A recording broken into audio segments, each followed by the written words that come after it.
الحمد لله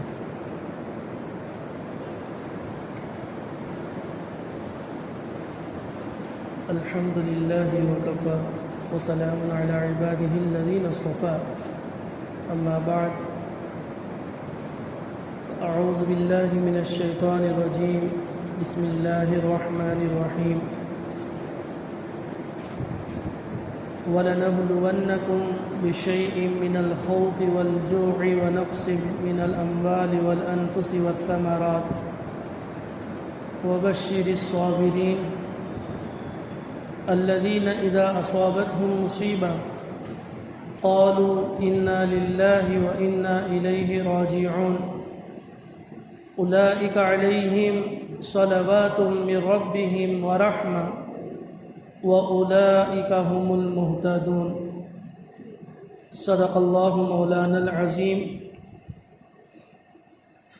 بزرگان محترم، سامعین اعزام، السلام علیکم ورحمۃ اللہ وبرکاتہ۔ الحمدللہ قرآن پاک کی تفہیم کا یہ مبارک اور متبرک سلسلہ اس وبائی مرض کی وجہ سے ملتوی ہو چکا تھا، پھر اللہ کا فضل اور اس کا احسان کہ اللہ نے ہمیں دوبارہ اس کے کلام کو سمجھنے، سمجھانے اور اس پر عمل کرنے کا ایک موقع عنایت کیا ہے، تو ہم اللہ کا شکر ادا کریں۔ جو سلسلہ یہ رکا تھا پارے 2 سورہ بقرہ آیت 176 پر رکا تھا۔ آج اسی سورہ بقرہ کی ایک 3 آیتیں ہیں جو آج کے حالات کے حساب سے اللہ تبارک و تعالیٰ نے 1400 سال پہلے یہ کلام نازل فرمایا ہمارے پیارے آقا جناب محمد الرسول اللہ صلی اللہ علیہ وسلم پر۔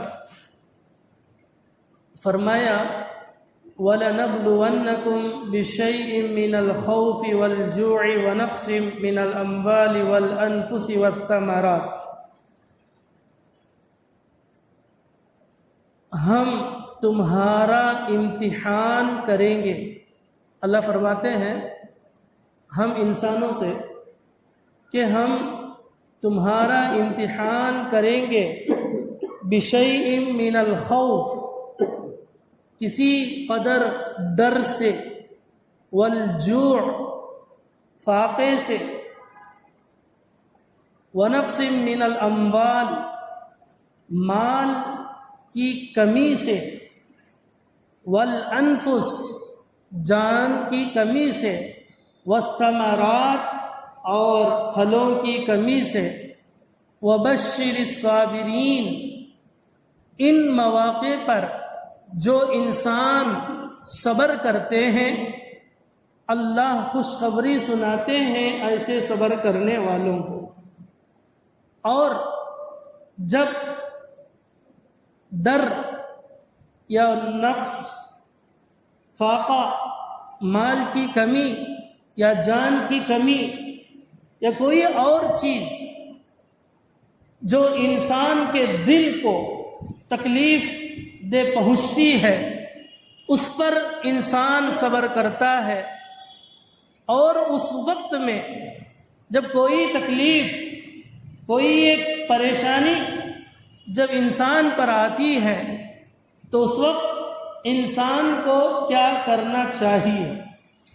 قرآن ہمیں یہ بتلاتا ہے الذین اذا اصابتہم مصیبہ، جب تمہیں کوئی مصیبت آ پہنچے، قالو تم کہو انا للہ و انا الیہ راجعون، انہیں اللہ کہتے ہیں اللہ تبارک و تعالی کی ہی کے ملک ہیں اور ہم سب اللہ تبارک و تعالی ہی کے پاس جانے والے ہیں۔ جو کچھ اللہ نے دیا ہے، یہ جان، یہ مال، یہ عزت، یہ عمارتیں اور جو کچھ نعمتیں دنیا کی ہیں، سب کے سب اللہ کے ملک ہیں۔ اگر انسان یہ سمجھ لے یہ جو مال میں نے کمایا یہ میرا نہیں ہے، یہ جو میں نے پہنا ہوں میں اپنے طرف سے نہیں بلکہ اللہ نے مجھے دیا ہے تو میں پہنا ہوں، اللہ نے مجھے آج کھلایا ہے تو میں کھایا ہوں، اللہ مجھے آج سکون سے رکھا ہے تو میں سکون سے ہوں۔ جو کچھ اللہ نے مجھے نوازا ہے وہ اسی کا ملک ہے، اولاد اسی کی ملک ہے، دولت اسی کی ملک ہے، سواری اسی کی ملک ہے، عمارت اسی کی ملک ہے، گھر اسی کا ملک ہے، ہمارا کچھ نہیں ہے، ہم عارضی ہیں، ہم آنن فانن جانے والے ہیں، ہم کو فنا ہونا ہے۔ اگر یہ انسان سمجھ لے جو کچھ ہے اللہ ہی کا ہے، اللہ نے مجھے عطا کیا ہے، اگر یہ سمجھے گا تو اس چیز سے اس کی محبت نہیں ہوگی۔ جب وہ چیز اس سے ختم ہو جائے گی تو اس کو دل کو اتنی تکلیف بھی نہیں ہوگی جتنی آج کل تکلیف ہوتی ہے۔ کیوں؟ اس لیے کہ انسان سمجھتا ہے یہ مالی، یہ میرا مال ہے، میرا مال ہے، سب کچھ میرا ہے، یہ سب کچھ اللہ کی ملک ہے، حتیٰ کہ ہماری جان بھی اللہ کی ملکیت ہے، ہماری روح اللہ کی ملکیت ہے۔ جب اللہ چاہے ہماری روح کو لے لے گا، جب اللہ تبارک و تعالیٰ چاہے گا ہمیں موت دے دے گا، جو کچھ ہے ہمارے درمیان سب کو ہم چھوڑ کے چلے جائیں گے، کوئی اٹھا کے لے کے قبر میں نہیں رکھے گا۔ تو اللہ کہتے ہیں ہم تم کو آزمائیں گے ڈر سے۔ ایسا ہوا ہے آج یہ جو دوسری وبا ابھی قرب ختم کے قریب ہے، تو تیسری لہر کہتے ہیں ماہرین آنے والا ہے، تو ایک خوف، ایک ڈر ہوگا، کیا ہوگا، اس کا مجھے لگ جائے گا، میری موت آ جائے گی، یہ ہوگا وہ ہوگا، ایک عجیب سی کیفیت۔ سامنے کوئی کھانس لے تو دل میں خوف، سامنے کوئی آ کے وہ تذکرہ کر دے کہ میں اس طرح کا ویکسین لگا لیا، میں یہ طرح کی پریشانی میں تھا، یہ طرح ایڈمٹ ہے، یہ تو خوف دل کے اندر آ جاتا ہے۔ تو اللہ کہتے ہیں بیماری دے کر کہیں پر جو لوگ میری نہیں مانتے، میرے حکم کی نافرمانی کرتے، ان پر عذاب دے کے میں خوف میں مبتلا کرتا ہوں کہ تمہارے دلوں میں میرا خوف آ جائے، میرا ڈر تمہارے دلوں میں آ جائے۔ یہ ڈر اللہ کے لیے اگر ہمارے دلوں میں آ گیا تو گناہوں سے ہم بچنے والے آرام سے ہو جائیں گے۔ آج جتنی وبائیں، جتنی بیماریاں، جتنی پریشانیاں، جتنی تکلیفیں، جتنی تنگ دستیاں انسان کو اس لیے آ رہے ہیں کہ انسان کمانے کی چکر میں ہے، اور جو کما رہا ہے یہ نہیں سوچتا کہ یہ حرام ہے یا حلال ہے، سوچتا ہی نہیں ہے حرام یا حلال۔ حرام کا ایک لقمہ، حرام کا ایک روپیہ، حرام کا ایک تنکا اگر اس کے پیٹ میں چلا جائے اس کی دعائیں قبول نہیں ہوتی۔ کیسی عبادتیں قبول ہوں گی، نمازیں کیسے قبول ہوں گی؟ اب اس پیسے کو لے کر خود کا جسم پال رہا ہے، اسی پیسے سے اپنی اولاد کی پرورش، اسی پیسے سے اپنی بیوی کی پرورش، اسی پیسے سے اپنے والدین کی پرورش سب کو کر رہا ہے۔ نبی فرماتے ہیں جو جسم حرام مال سے پلے اور حرام مال سے بڑھے اس جسم کے لیے جہنم کیا بہتر ہے۔ وقودها الناس كالحجارة وقودها الناس والحجارہ، جہنم کے ایندھن لوگ اور پتھر ہیں۔ تو انسان پریشان کیوں ہے؟ بیپار نہیں چل رہا، تکلیف پر تکلیف، سود کھانا، حرام کھانا۔ اللہ نے سود کھانے والے سے، سود کا مال لینے والے سے، سود کا مال کا حساب لکھنے والے سے، ان سب سے اللہ جنگ کا اعلان کرتے ہیں۔ آج ہماری دعائیں قبول نہیں ہوتی، آج ہمارے کوئی سکون نہیں ہے، پریشانی ہے، تکلیف ہے، بلا ہے، مصیبت ہے۔ یہ سب کیوں؟ سب سے بڑی وجہ یہ ہے کہ اپنے دل میں اللہ کا خوف نہیں ہے، اللہ کا ڈر نہیں ہے۔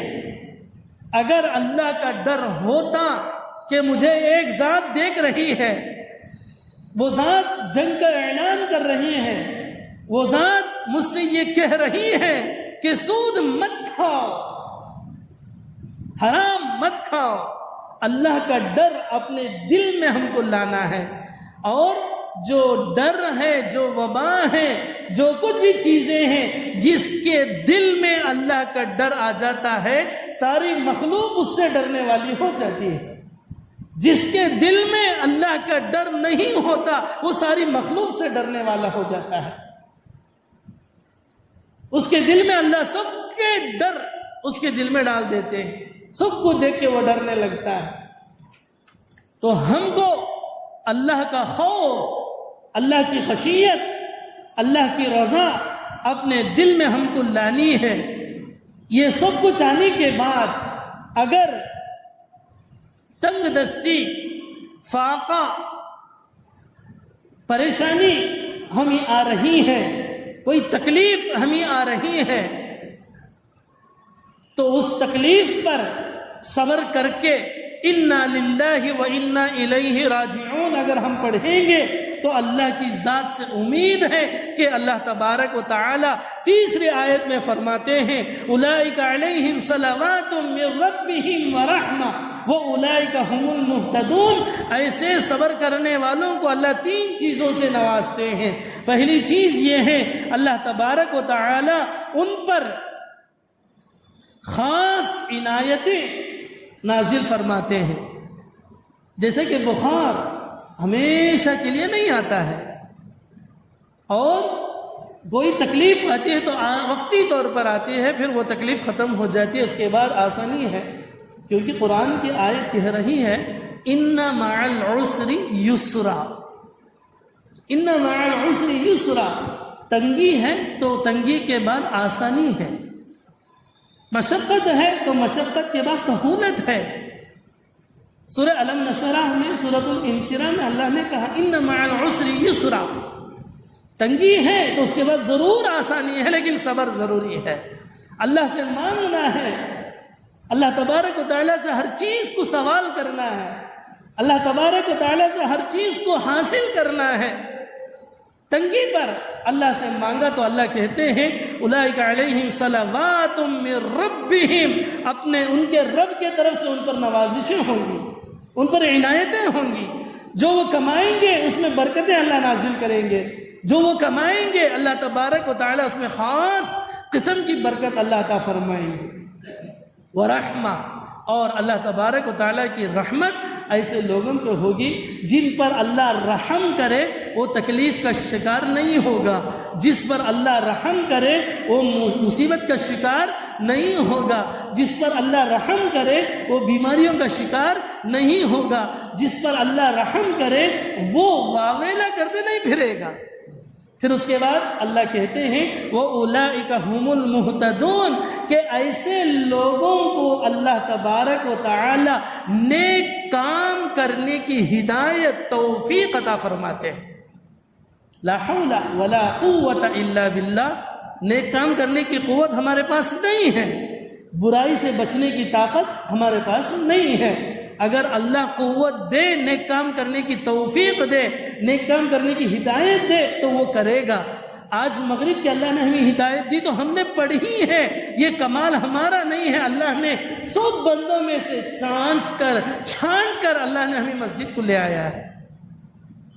یہ اللہ کی ہدایت ہے، اللہ کی توفیق ہے، اللہ نے ہمیں بٹھایا ہے قرآن سننے کے لیے، اللہ نے ہمیں بٹھایا ہے قرآن سمجھنے کے لیے۔ یہ ہمارا کمال نہیں ہے، یہ اللہ کی توفیق ہے، اللہ نے ہم کو چن کر چھان کر یہاں پہ بٹھایا ہے۔ اور سب سے بڑی ہدایت یہ ہے کہ اللہ ہم سے راضی ہو جائے۔ ایک دن ہماری جب آنکھ بند ہو جائے گی، اس وقت اللہ کی رضا اور اس وقت اللہ کی جو ہدایت ہے، جو ہم نے کام کیا ہے، وہ سب کچھ ہمیں نظر آ جائے گا، سب کچھ ہماری روح کو پتہ چلے گا۔ آج ہم بیٹھے ہیں، قل الروح من امر ربی، پوچھا نبی علیہ الصلوۃ والسلام سے، کفار مشرکین نے، یہودیوں نے، روح کیا چیز ہے؟ نبی علیہ الصلوۃ والسلام نے جواب دیا، من امر ربی، اللہ کا حکم ہے، اللہ تبارک و تعالی کا ایک حکم ہے۔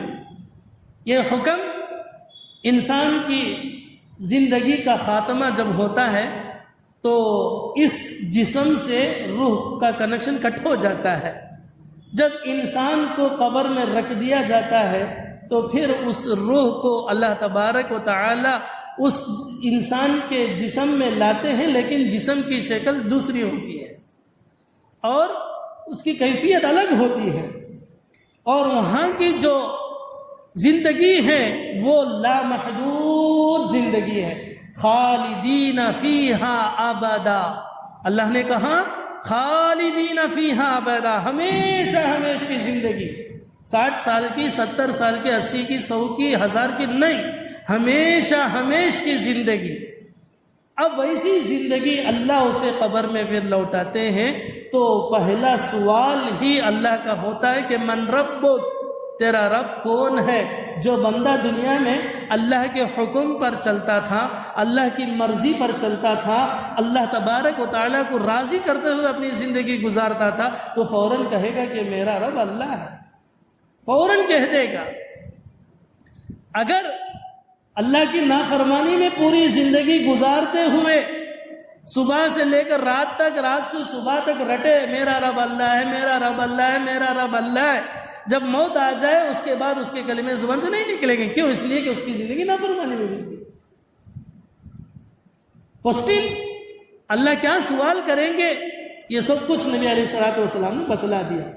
جس کا عمل اچھا، اللہ نے کہا ہے یا ایھا الذین آمنوا کلو، کھاؤ من الطیبات ما رزقناکم، پھر اللہ نے کہا یا ایھا الناس کلو مما فی الارض حلالا طیبا، یا ایھا الرسل کلو من الطیبات واعملوا صالحا، اے رسولو تم کھاؤ پاکیزہ چیزوں کو اور عمل صالح کرو۔ اے لوگو کھاؤ پاکیزہ چیزوں کو، اے ایمان والو کھاؤ پاکیزہ چیزوں کو، ان میں سے جو اللہ نے تمہیں رزق دیا ہے۔ پاکیزہ جو چیز ہے وہ جب انسان کے جسم میں جاتی ہے تو نیک اعمال کرنے کی توفیق ہوتی ہے اور برائی سے بچنے کی طاقت پیدا کرتی ہے۔ جب حرام مال، جب گندا مال، جب سود کا مال جب اس کے پیٹ میں جاتا ہے تو عبادت کی طرف اسے توفیق نہیں ہوتی اور عبادت میں اس کا دل نہیں لگتا اور گناہوں کا میلان ہوتے چلا جاتا ہے۔ تو اللہ نے کہا ہے کہ ہم تم کو آزمائیں گے خوف سے، ہم تم کو آزمائیں گے بھوک سے، فاقے سے، ہم تم کو آزمائیں گے مال اور جان کی کمی سے۔ لاک ڈاؤن آ گیا تو مال کی بھی کمی ہوئی، بہت سی جانیں بھی چلی گئی، بہت سے گئے۔ یہ سب ہمارے لیے ایک عبرت ہے، ہم کو سبق لینا ہے کہ اللہ نے ہم کو باقی رکھا ہے۔ جو ہمارے درمیان میں کھاتے تھے، پیتے تھے، بیٹھتے تھے، اٹھتے تھے، ملتے تھے، جلتے تھے، سلام کرتے تھے، وہ آج ہمارے درمیان نہیں ہے۔ ان کے حساب و کتاب کی کاپی بند ہو گئی، ان کے حساب و کتاب کا قلم سوکھ گیا، ٹوٹ گیا، لیکن اللہ نے ہمیں موقع دیا ہے، اور یہ موقع بھی اللہ نے ہمیں دیا ہے کہ گناہ ہم سے ہو چکی تو معافی کروا لو اللہ سے، اللہ سب گناہ معاف کر دیں گے، اللہ تبارک و تعالیٰ گناہوں کو مٹا دیں گے۔ تو مال کی بھی جو کمی، جانوں کی جو کمی آئی ہے، یہ سب کچھ اللہ ہی کے طرف سے ہے، اور یہ سب کچھ ہمارے گناہوں کی نحوست کی وجہ سے ہے، اللہ کا خوف اپنے دلوں میں نہ لانے کی وجہ سے ہے۔ اگر ہم اللہ کا خوف اپنے دلوں میں بسا لیں گے اور اللہ تبارک و تعالیٰ سے ہر چیز مانگیں گے تو اللہ تبارک و تعالیٰ سب چیز ہم کو نوازتے چلے جائیں گے۔ آج کی تفسیر کا صرف خلاصہ دو باتیں ہیں۔ پہلی بات یہ ہے کہ جو تکلیف اور پریشانی جو کچھ آتی ہے اپنے گناہوں کی وجہ سے آتی ہے، اور اللہ جب ہم سے ناراض ہوتا ہے تو اپنے گناہوں کی وجہ سے ہوتا ہے۔ دوسری بات یہ ہے جب تکلیف آ جاتی ہے تو اس پر صبر کرنا ہے، انا للہ و انا الیہ راجعون پڑھنا ہے، اور پاکیزہ مال اپنے لیے طلب کرنا ہے اور اپنے لیے چننا ہے اور منتخب کر کے اپنے لیے اپنی اولاد کے لیے استعمال کرنا ہے، اور اللہ سے اس کو مانگنا ہے۔ جو کچھ ہے وہ اللہ ہی سے ہم کو مانگنا ہے۔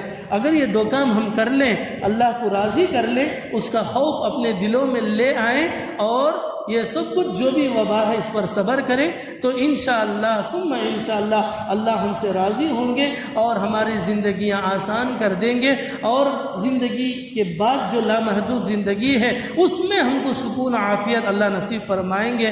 اللہ سے دعا ہے کہ اللہ تبارک و تعالی ہم سب کو صحیح معنی میں اللہ تبارک و تعالی کی رضا نصیب فرمائے اور اس کی خوشنودی نصیب فرمائے، اور اس کا خوف اور اس کا ڈر اپنے دلوں میں عطا فرمائے۔